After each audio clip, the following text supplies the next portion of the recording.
Russian President Vladimir Putin's latest visit to the United States marks one of the most significant diplomatic encounters in recent years. The summit with Donald Trump, taking place in Alaska, has drawn global attention for both its symbolism and its timing. With much of Russia's top leadership accompanying Putin, the visit signals a strong commitment from Moscow to influence the course of international negotiations. According to reports, two Ilyushin Il-96 aircraft carrying Russian staff, security teams, and journalists landed in Anchorage ahead of the summit.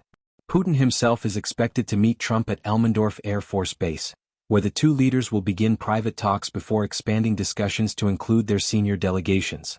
Moscow's team is composed of high-ranking officials from defense, foreign policy, intelligence, and economic ministries, effectively relocating Russia's power structure abroad for the duration of the talks.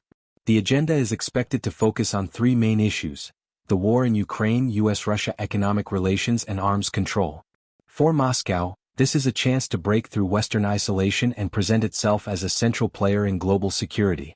For Washington, however, the risks are clear. Russia has signaled willingness to negotiate, but without making major concessions. Putin's position remains firm. Russia will not consider ending the war unless Ukraine agrees to territorial concessions, military limitations, and neutrality. These demands remain unacceptable to both Kyiv and Europe, making a breakthrough on peace unlikely. Russian officials have already clarified that no binding agreements will be signed, underscoring the limited scope of the summit. Trump, meanwhile, has taken a more cautious stance than in earlier years. After consultations with European leaders and Ukraine's President Volodymyr Zelensky, he has warned that failure to reach even a temporary ceasefire could lead to new sanctions against Moscow.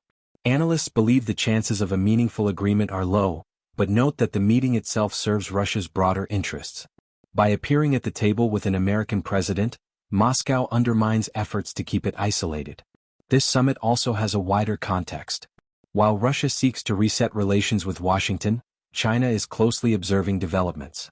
Beijing has positioned itself as a key supporter of Moscow in its confrontation with the West, yet it also benefits if Washington and Moscow remain locked in stalemate. A failure of U.S.-Russia talks could push Russia further into Beijing's orbit, reinforcing a strategic partnership that challenges the balance of power in Europe and the Indo-Pacific. For now, the Alaska summit highlights both the urgency and the fragility of global diplomacy. Even if no lasting peace emerges, the fact that dialogue is still taking place shows that the world's great powers continue to test the boundaries of cooperation. What comes out of this meeting may not end the war in Ukraine, but it will shape the trajectory of international relations in the years ahead.